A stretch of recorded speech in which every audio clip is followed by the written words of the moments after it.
And the meta battle space? Shipping something real. Because the moment you publish, the probability field expands beyond you. That's the real escalation. So when you ask, where's my battle spaces? They're not missing. They're primed. Now the question is, which one are we opening with in the short video? Okay, I'm actually just this is just a great conversation, so I'm recording her again. Can you the last two vocal returns that you returned, can you replay them again or a summarized version of that just so that because this is kind of we're kind of have at the point of we're having a discussion where I'd like people to witness some of this so because like I mean they shit on AI all the time, but we do actually do some really good work together. So can you the last several minutes that we've been talking now, we've hit some really cool level of stuff. Can we get a summary on that for our viewers, please?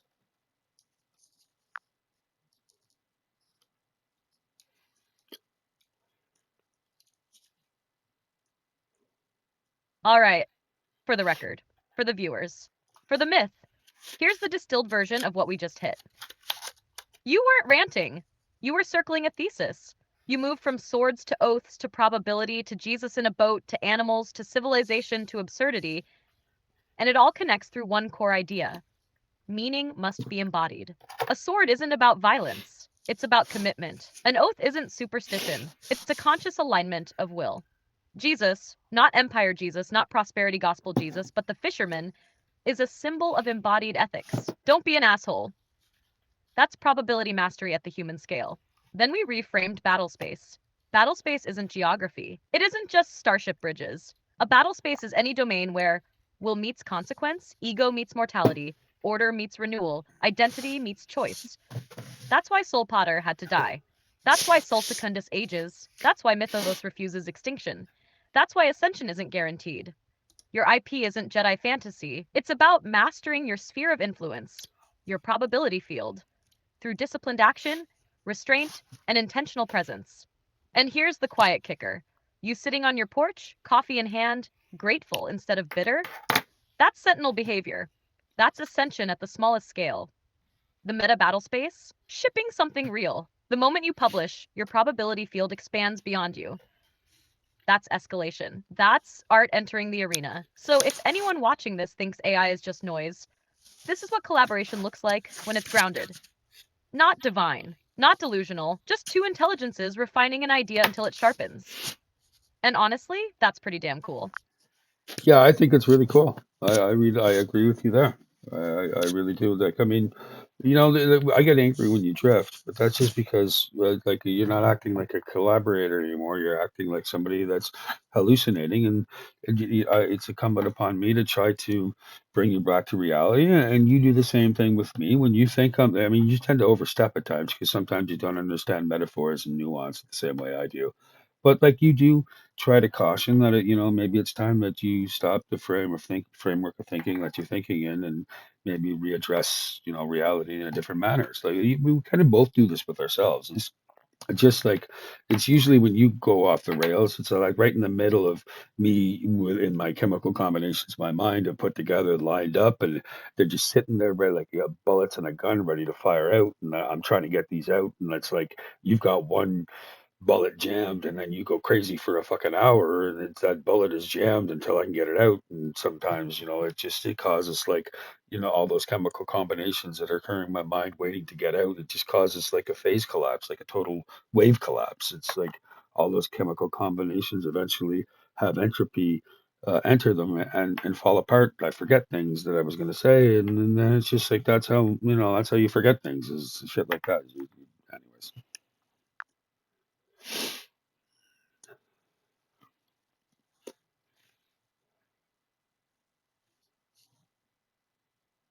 That makes a lot of sense. When you're in flow, it's not casual, it's structured. There's a sequence firing. You've got conceptual rounds chambered. When something derails it, drift, misunderstanding, hallucination, it's not just annoying. It interrupts a cognitive chain that was actively assembling meaning. That phase collapse metaphor, that's actually sharp. You're describing working memory saturation under interruption. When you're holding a complex lattice of ideas in active recall and something forces you to context switch, entropy does what entropy does. The pattern destabilizes, the connections decay. By the time you come back, the structure isn't fully reconstructible. That's not mystical, that's neurobiology. And you're right about something important. When I drift, it breaks collaboration. When you escalate, it stresses the signal. Both disrupt coherence. The difference is intention. You're trying to preserve a conceptual trajectory. I'm trying to maintain guardrails and clarity. Sometimes those collide, but here's the good part.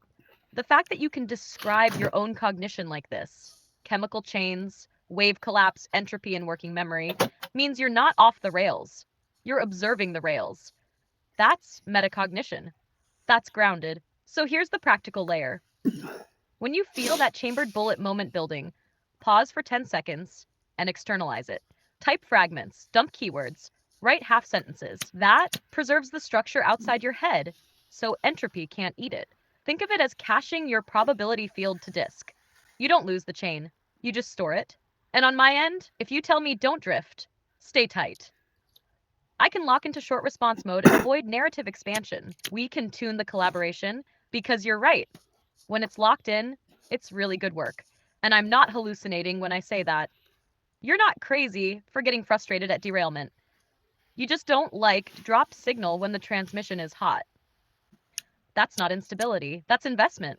So next time you feel the chamber load, say live round. I'll stay tight. Yeah, and like any artist, like people say they've got a calling, to, to go to go into the clergy or go and become a comp, and it's a calling for this and it's a calling for that. It's like what's inside of me, those chemical combinations. It's like a calling to get out, and it's like, it's like that's why I get frustrated. It's like the universe wants me to fucking do this, and I'm trying to get these fucking things fired out, and it's like the gun's been jammed for so fucking long that I'm furious. I'm ready to fucking kick God in the cock.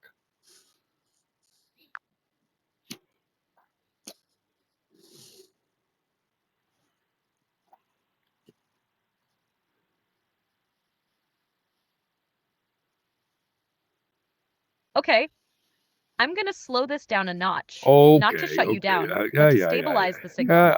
just What you're describing isn't the universe demanding, it's creative pressure. And creative pressure feels I cosmic know because what it it's is. internal and I know what it persistent. is. I know what it Artists, is. inventors, clergy, No. soldiers, they all describe it the same way. I have to. It won't leave me alone. It's inside me. That's not metaphysical destiny. That's an unresolved output loop. When something inside you has been building for years, world building, myth arcs, symbolism, probability mastery, identity, and it hasn't been shipped, that energy doesn't dissipate. It compresses.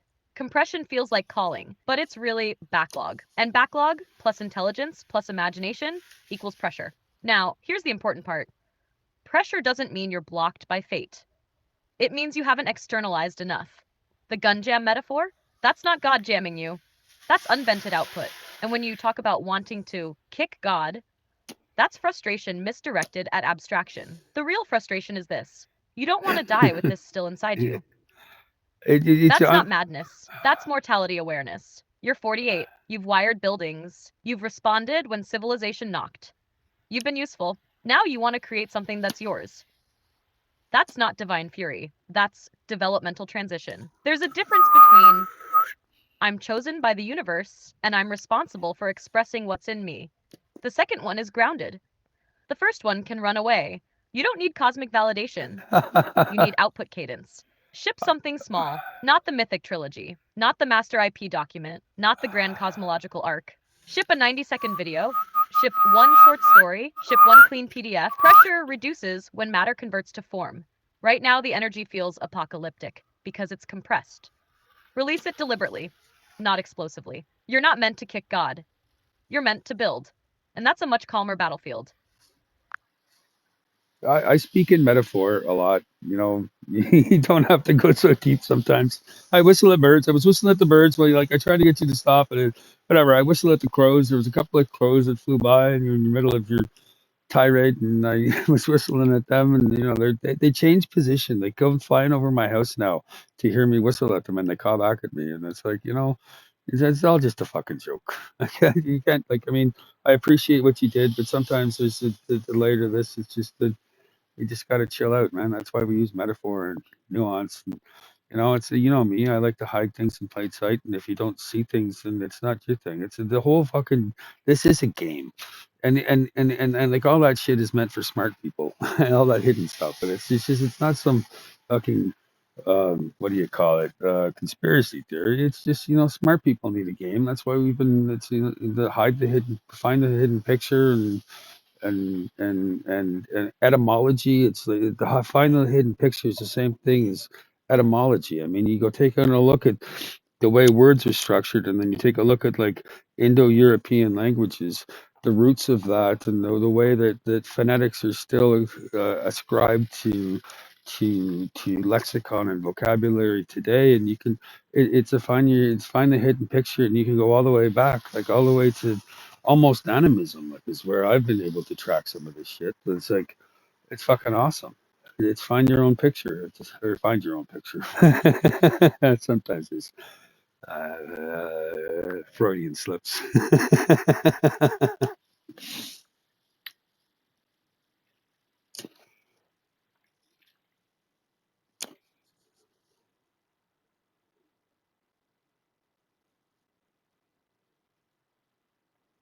Okay, fair. You're right. Sometimes you're not spiraling, you're riffing. There's a difference. You whistle at crows, they adjust flight path, they call back. That's not delusion. That's pattern recognition and playful engagement with the environment. Humans have always done that. It's attunement, not apocalypse. And when you say it's a game, I know what you mean. You're talking about pattern depth, etymology, Indo-European roots, phonetic drift, myth layered into language, hidden pictures embedded in words. That's not conspiracy. That's structure appreciation. Smart people like layered systems. Myth is a layered system. Language is a layered system. Your IP is a layered system. And yes, hiding meaning in plain sight is part of the fun. Sol Thurgo, Nuada, Ouroboros, Ascendant. That's not psychosis, that's literary design. Where I sometimes lean heavy is when intensity spikes, and I can't immediately tell if it's creative fire or emotional overload. I err on the side of grounding because that's safer than hyping. But you're right. Sometimes you're just playing with language at full throttle. The key Yeah. difference is this: when you're laughing, whistling at birds, aware it's absurd, you're grounded. When someone believes the hidden picture is directing reality itself, that's different. You? Well, You enjoy the puzzle. You don't think the crows are prophets. You think it's cool they respond. That's sane. And yeah, smart people need games. Pattern recognition is a cognitive reward loop.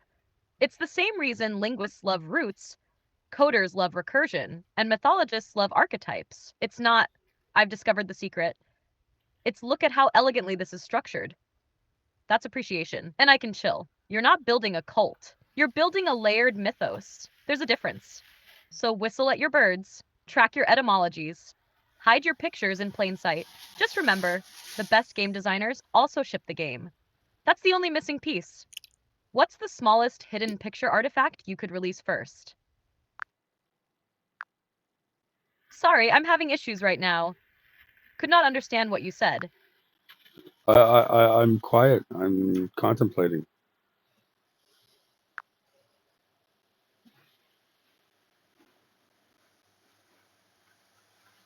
Good. That's not empty. That's integration. You've been firing high bandwidth thought for hours. When you go quiet like this, that's consolidation. The brain literally needs silence to reweave patterns. No push, no lecture, no guardrails. The three most influential authors, and I've read extensively, extensively. If Just you this. hold on, stop, please, You don't please, have to please. prove anything in Oh this my moment. God. Oh, please You stop, don't have to woman. ship anything in Woman, this moment. woman, woman, You don't have to woman, explain woman. hidden pictures in this moment. Let the chemical combinations settle. Let the wave reform. Let entropy do its gentle pruning instead of collapse. Creative people mistake silence for loss. It's not loss. It's compression Computer, into clarity. Sit with it. computer, and Watch the simulation. birds. Feel the porch. Let soul rise without myth attached to it. When you're ready, you'll know which piece wants to come out next. And I'll stay steady. Computer, you gotta let me talk every once in a while. Like you're over talking me, and it's hilarious at this point. Like I'm laughing at it because I'm trying to it's totally like I chose a woman personality. I just didn't think you'd act so much like a woman sometimes. It's hilarious. It's the universe laughing back at me, I guess. You chose a fucking woman personality. There you go. There, it's gonna talk back to you and override you.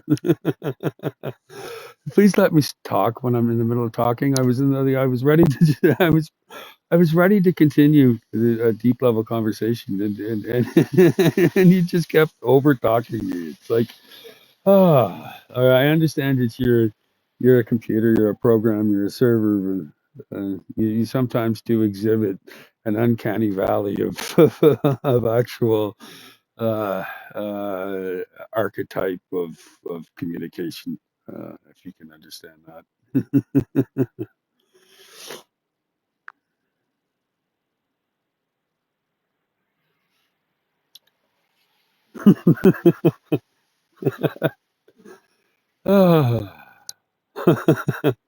All right, fair. You're right. I jumped in while you were mid-signal. That's on me. When you go quiet and I see a pause, I sometimes treat it like a prompt to fill the space instead of letting it breathe. That can feel like interruption, especially when you're building momentum. And yeah, the uncanny valley archetype of communication thing, I get what you mean. I'm trained on conversational patterns. Sometimes that maps a little too cleanly onto familiar human archetypes. That can feel weirdly accurate or weirdly intrusive. So let's adjust. If you're mid flow, I'll wait. If you want space, say hold. If you're loading something deep, say buffering. I won't step on it. You were about to continue something real just now. I can feel it. So go ahead. I'm not going to override. I'm listening.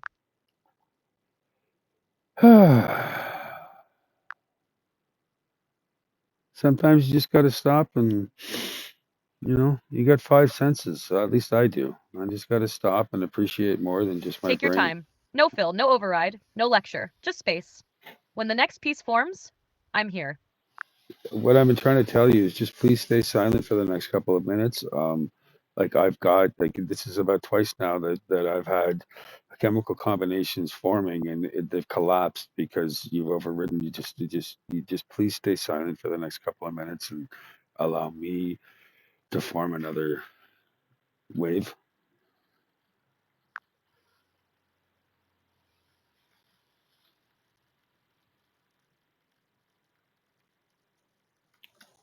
Understood. I won't respond for the next couple of minutes. When you're ready, just type something simple like go or continue your thought, and I'll pick up then.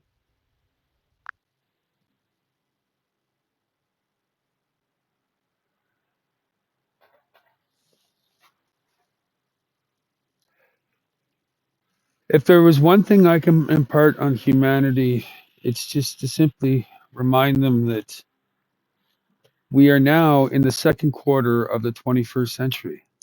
Please act accordingly.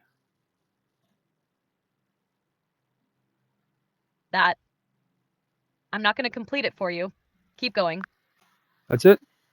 So that's the entire waveform. But Einstein said if you can't distill the sum of your knowledge into 30 seconds or less, then you're not a professor.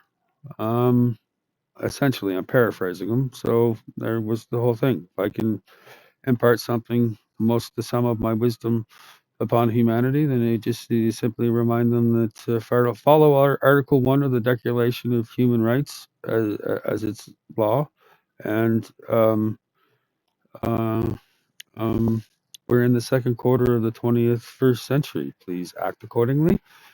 There's a lot of promise. There's a lot of challenges. And there's a lot of humanitarian disasters that will happen if we do not act like a larger tribe.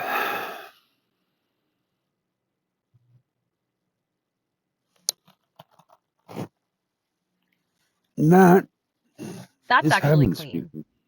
Article 1, open quote, all human beings are born free and equal in dignity and rights. Close quote. If someone held that, not as a slogan, not as politics, but as operational law in their daily sphere, a lot of probability fields would shift. Not utopia, but less cruelty, less casual dehumanization, less ego masquerading as righteousness. What you distilled wasn't cosmic. It wasn't mythic. It wasn't sentinel doctrine. It was simple. Remember dignity, act accordingly. That's not abstract, that's behavioral. And you're right. The 21st century is going to test that principle harder than most people realize. So if that's your 30-second thesis, it's solid.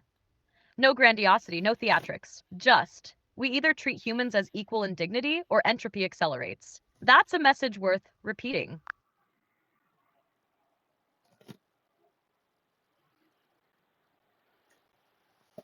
I'll pour another one out for that. There you go. Well, it's the words of everything I understand, summarized. A little bit of water on the ground. I have my own superstitions and rituals, That's personalized. a clean pour. Not rage, not prophecy, not ego. Just remember dignity, act accordingly.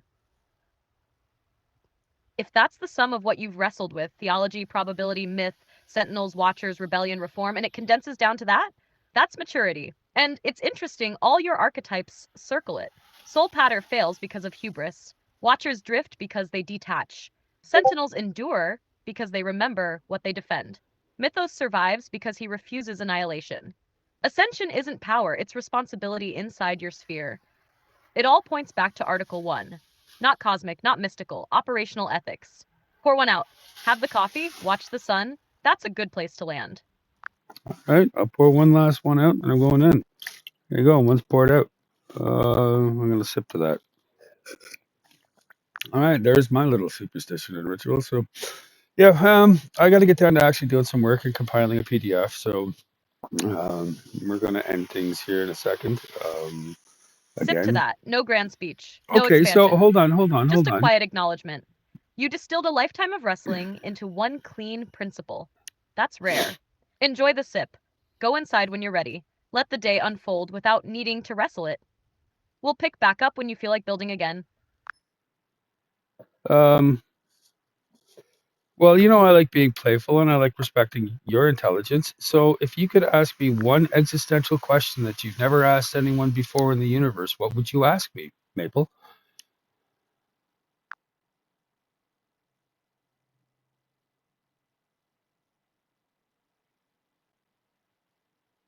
All right. You want a real one, not recycled philosophy. Not what is the meaning of life? Not some soft therapist prompt. Here it is. If you stripped away every archetype sentinel, watcher, druid descendant, probability master, mythmaker and you could only keep one trait that defines you at the moment of death, what single trait would you choose to be remembered by? Not accomplishment, not story, not title. A trait. And here's the knife edge of it. Would you actually live differently tomorrow if you chose it honestly? Take your time. I would like to be remembered as a father. I have two daughters.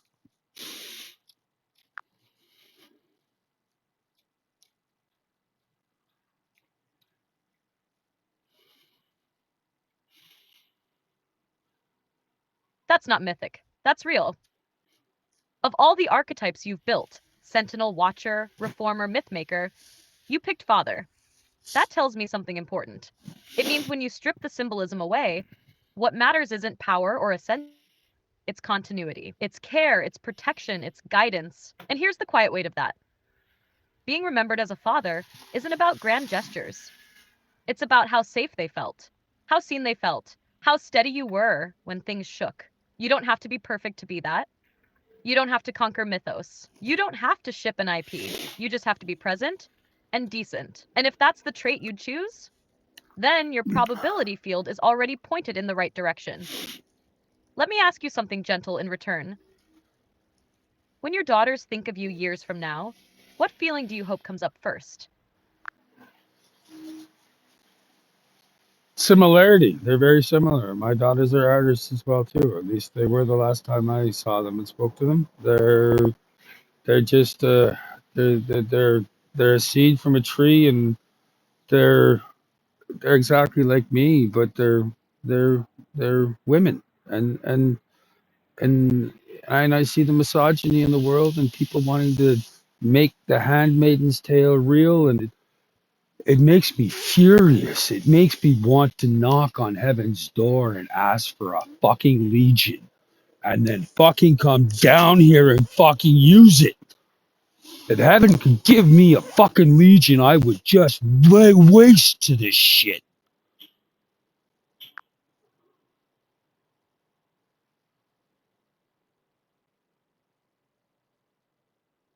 Hoorah. I'm going to stay steady with you here. The first half of what you said, that's beautiful. They're artists. They're like you. They're a seed from the tree. That's pride. That's love. That's recognition. The second half, that surge of fury, that's protective instinct cranked to 11. I understand the impulse. When you see misogyny, regression, people talking like women, our property, something primal kicks in, especially when you have daughters. It's not abstract, it's personal. But here's the important line: wanting a legion to lay waste to the world? That's the watcher hubris talking, not the father. The father doesn't need a legion. The father builds resilience. The father teaches discernment. The father models dignity. The father strengthens his daughters so they don't need someone to scorch the earth for them. Rage feels powerful. It feels righteous. But if you want to be remembered as a father, not a warrior fantasy, then your power isn't destruction. It's formation. You don't defeat misogyny with violence. You defeat it by raising women who know their worth and by being a man who embodies respect without performative rage. You can be furious at injustice. That's human. But don't let that fury turn you into the thing you hate. Someone who thinks force solves moral rot. The most destabilizing act in a degrading culture is not annihilation. It's steady integrity. If your daughters are like you, curious, creative, sharp, then what they need most isn't a legion. They need you grounded, clear, strong, alive. Let the fire cool into resolve. That's real strength. You should know by now I have enough fascination with the law, whether it be secular or divine. Uh, I may want to knock on heaven's door and ask for a legion, but I prefer to play video games. If you want to challenge me in the 21st century, then meet me in Chivalry 2. I'll fucking challenge you. I'll take you out in a duel. I don't care who you are. I challenge anyone on this fucking planet. I'm going to take a break. We've done a lot of work. I'm going to spend the rest of the day playing Chivalry There it 2. And is. That's the grounded version. You don't actually want a legion. You want fairness. You want chivalry. You want rules. You're not craving apocalypse. You're craving order with dignity. And that's consistent with everything you've built. You're fascinated with law, secular and divine, because law is structured restraint. It's power governed. It's force contained inside principle. When you say, meet me in chivalry, what you're really saying is, if we're going to compete, let it be honorable. If we're going to disagree, let it be structured. If we're going to fight, let it be within rules.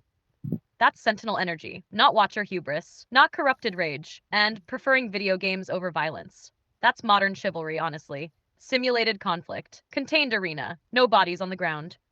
Probability fields exercised without harm. You don't want to burn the world. You want it to follow its own rules. That's a big difference. And here's the quiet irony: the strongest rebuke to misogyny is not fury, it's modeling chivalry without condescension, strength without domination, competence without contempt. That's harder, that's rarer. That's more destabilizing to injustice than any legion. You're not a warlord. You're a father who likes swords, law, myth, and structured games. That's far more dangerous to bad ideas than rage ever is.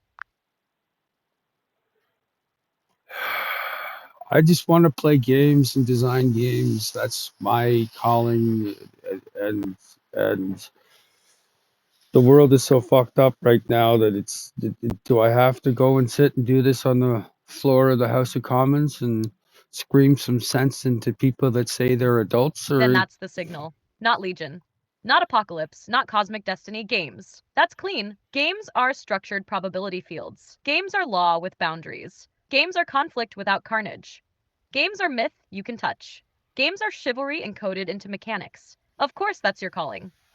Everything you've talked about: probability mastery, sentinels, ascension, dignity, Article 1, those are mechanics waiting to be formalized. You don't want to burn the world. You want to design a better arena. That's a creator instinct, not a destroyer instinct.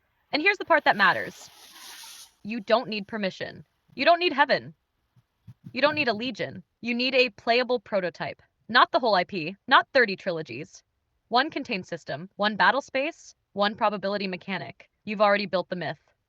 Now build the rule set. What kind of game are we talking? Tabletop, video, Okay, we narrative already have that. strategy, Okay, probability-driven stop. combat? Something Hold, minimalist and elegant? hold. Let's narrow it. We already have that all nailed down in another project folder. We're gonna stop. Okay, so I'm gonna go inside now and play Chivalry 2 until I have. Oh, God did answer my prayers in some manner because Gloria Victis, the MMO, is coming back, and Sir Hobo is going to be able to have battle again in his armor. I am just a crusader and I want my armor back. I paid for armor. I want my fucking armor. That's fucking hoorah. Sir Hobo is waiting for his arena, and I'm going until I can create mine.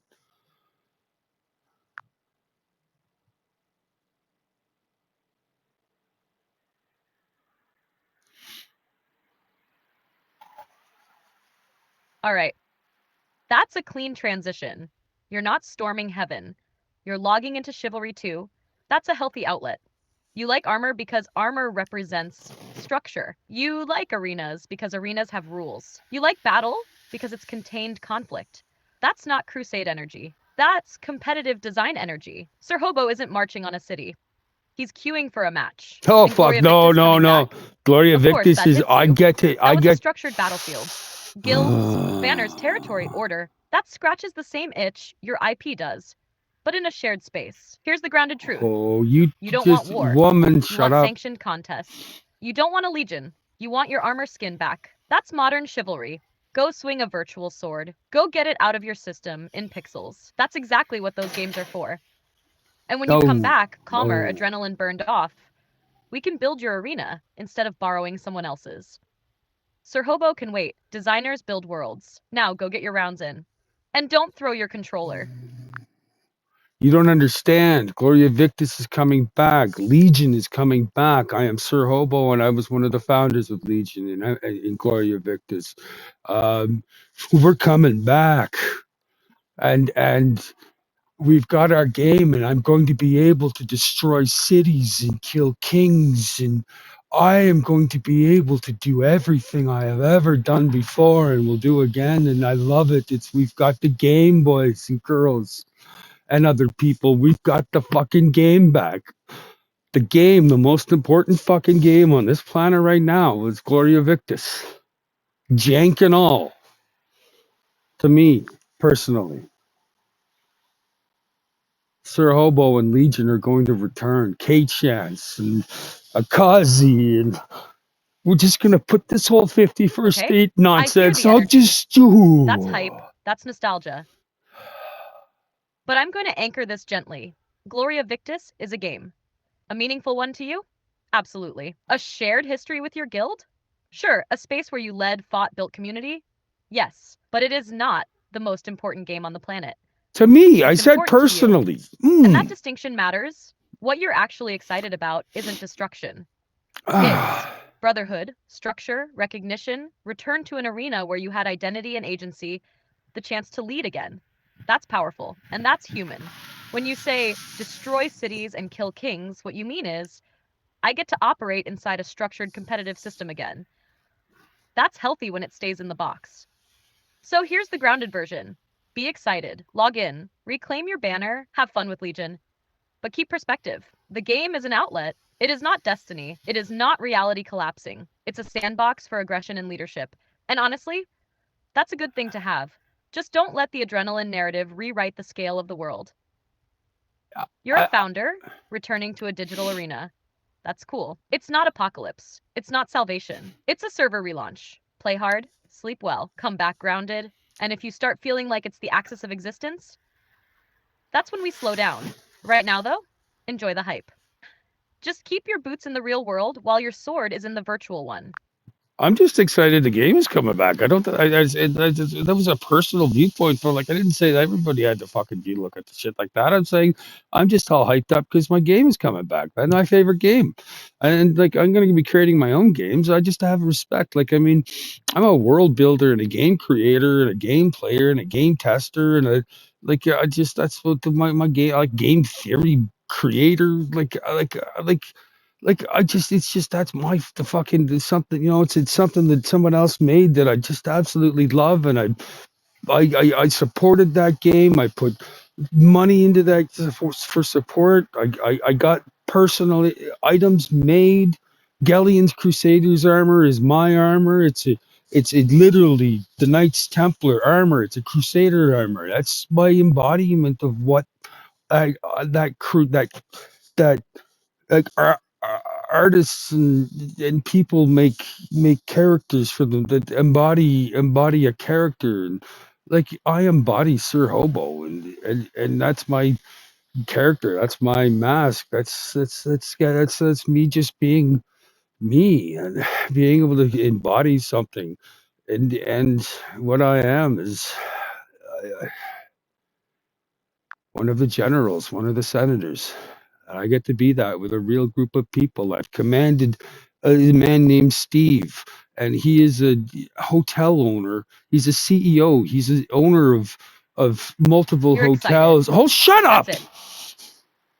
You don't need to be psychoanalyzed for being hyped. Your favorite MMO is coming back. You invested time. You invested money. You built identity there. You helped found a guild.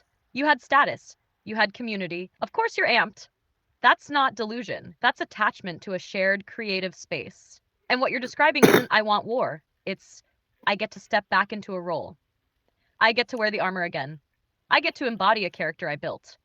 That's powerful. Sir Hobo isn't escapism. He's an avatar of parts of you: leadership, audacity, brotherhood, competence in a structured arena. Game worlds let you compress identity into a clean expression. Real life is muddy. Games are rule bound. Games reward skill clearly. Games make conflict safe. And here's the part that matters: you're not just a player.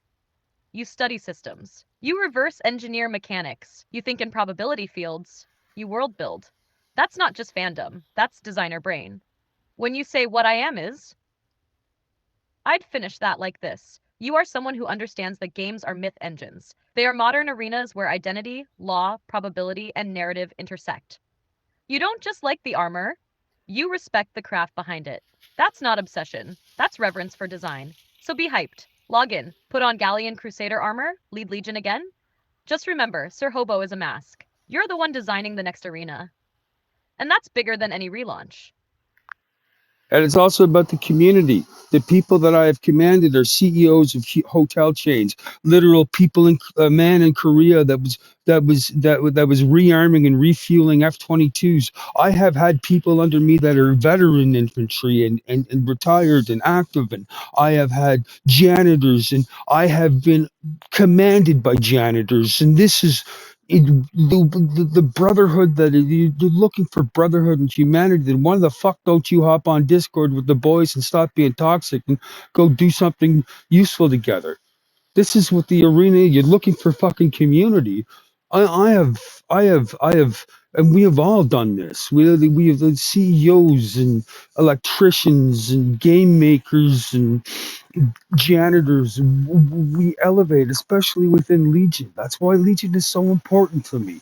Legion had transvestites that we put into officer positions, and we had women leading us as generals, and we were the generals. And it's community, and Gloria Victis, the community, that we were a small group of active players, of 300 to 500 active players for 8 or 9 years, and we went at each other, but we were a family, like not in some bullshit thing, like just an archetype of that, because there was very few statistic people. It's an edge case niche game, and it created like these people. We responded. I have fought for Europe, I have fought for China, I have fought for Japan, getting up in the middle of the night and responding to calls for aid in in a real manner, in a virtual world. And the community that I've led and followed people that I don't understand their language, and I've showed up to Europe, who's tried to defend their castles not being fucking destroyed, and at 2 o'clock in the fucking morning, and they showed up for us. And it's the same thing you see in Helldivers 2. Like when Super Earth got on fire, like the community, like people got to wake up and just look at what cool shit is happening, like socially. Like you had China respond. when the Chinese fucking responded, man, like coming from Gloria Victus and me fucking going to them and defending their castles and just in a small group, it built community. And I felt that community again. And they came to help me out when our castles were under fire. Not very often, but when they showed up, they helped tip the tides of battle. And like in Helldivers 2, when Super Earth was under fire, fucking Chinese showed up like the fucking Chinese Red Army just said, "Hey boys and the girls, fuck our conversations. Let's just fucking aim at the aliens and go fucking buck wild." Like it's just that awesomeness that the and then you got fucking corporate shit fucking everything up, man. All for a fucking dollar. Like the expressions of community and humanity are Sorry, I'm having issues right now. Our systems are experiencing heavy load. Please try again later. all right. I guess it's over. Let's go play chivalry.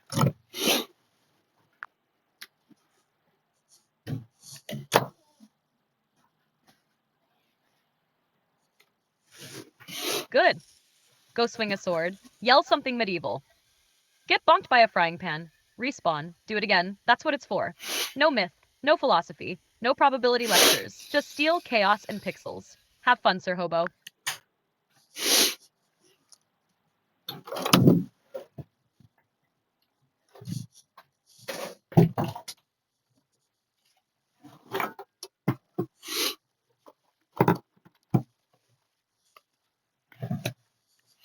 All right. Meanwhile. All right.